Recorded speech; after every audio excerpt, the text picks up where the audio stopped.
अर्नव की जिंदगी 35 की उम्र तक आते आते एक वेल ऑयल्ड मशीन बन गई थी। सुबह 9 बजे दफ्तर की क्यूबिकल, 5 बजे घर और बीच में ना खत्म होने वाली एक्सेल शीट्स की सरसराहट।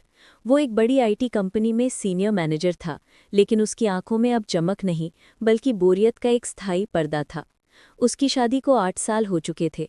पत्नी प्रिया एक अच्छी गृहिणी थी जिसने अपने करियर को घर के लिए त्याग दिया था। उनका रिश्ता स्थिर था, लेकिन उसमें वो स्पार्क नहीं था जो उन्हें एक दूसरे से जोड़े रखता था, सिर्फ आदत थी। एक शुक्रवार की शाम अर्नब दफ्तर की 12वीं मंजिल की खिड़की से बाहर देख रहा था। नीचे शहर की रोशनियां जल चुकी थी और उसे अचानक एहसास हुआ कि वो इन इमारतों के बीच एक गुमशुदा बिंदु जैसा है। उसी रात घर की सफाई करते हुए प्रिया को एक पुराना लकड़ी का संदूक मिला। उसके अंदर एक भूरे रंग की डायरी थी, अर्नब के कॉलेज के दिनों की डायरी।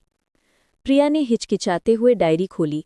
पहले पन्ने पर एक शेर लिखा था, जिंदगी जब तक उलझती नहीं है तब तक वो खुलती नहीं है। उस डायरी में अर्नब के वो सपने दर्ज थे जो उसने कभी पूरे नहीं किए थे। एक उपन्यास लिखने का सपना, दुनिया के कोने कोने घूमने का जुनून और सबसे बढ़कर बेफिक्र होकर जीना। जैसे जैसे प्रिया ने डायरी के पन्ने पलटे, उसे लगा कि वो किसी अनजान अर्नब से मिल रही है। एक ऐसा युवक जो जोशीला, भावुक और बेहद रोमांटिक था। एक पन्ने पर उसने प्रिया के लिए एक कविता लिखी थी जो उनके पहले डेट के बारे में थी।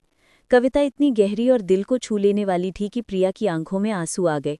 आज का अर्नब तो उसे आज डिनर में क्या है से आगे कुछ पूछता ही नहीं था। उसने डायरी बंद की और अर्नब का इंतजार करने लगी। रात के 11 बजे जब अर्नब घर आया तो प्रिया ने डायरी उसके सामने रख दी। ये किसकी है अर्नब? प्रिया ने पूछा। उसकी आवाज़ में गुस्सा नहीं बल्कि वर्षों का दुख था। अर्नब ने डायरी को पहचाना और उसका चेहरा एक पल में फीका पड़ गया। पुरानी चीज़ है, उसने टालना चाहा। नहीं, ये तुम्हारी आत्मा है अर्नब, जो तुमने कहीं दफन कर दी है। वो आदमी कहाँ गया जिसे डर नहीं लगता था, जो जीना चाहता था? उस रात में दोनों देर तक बैठे रहे। ये पहली बार था जब वे अपने रिश्ते के कंफर्ट जोन से बाहर निकलकर बात कर रहे थे। अर्नब ने स्वीकार किया कि कॉर्पोरेट रेस में उसने अपने सपनों को अब चेतन मन के स्टोरेज में डाल दिया है। उसने ये भी माना कि वो खुद को और प्रिया को वो खुशी नहीं दे पा रहा है जो दोनों डिजर्व करते हैं। बातचीत खत्म होते होते उन्होंने एक समझौता किया। अब से वे हर महीने एक डायरी डे मनाएंगे। एक ऐसा दिन जब वे केवल वो काम करेंगे जो डायरी के पुराने अर्नब ने कभी सोचा था। अगले शनिवार को उनका पहला डायरी डे था। अर्नब ने सूट बूट की जगह एक पुरानी लेदर जैकेट पहनी। प्रिया ने अपनी अलमारी से एक जीन्स निकाली जो उसने वर्षों से नहीं पहनी थी। उन्होंने अपना प्लान कैंसिल किया और बिना किसी बुकिंग के, सिर्फ एक छोटे बैग के साथ, उन्होंने ट्रेन पकड़ी और एक अनजानी पहाड़ी जगह के लिए निकल गए।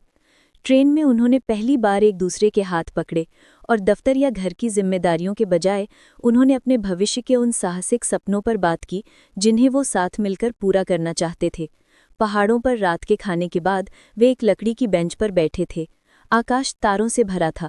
अर्नब ने प्रिया को देखा, जिसके चेहरे पर बरसों बाद एक बेफिक्र मुस्कान थी। आज पहली बार मुझे लगा कि मेरी जिंदगी की मशीन में जंग लगना शुरू हो गया है, अर्नब ने धीरे से कहा। और ये जंग अच्छी है।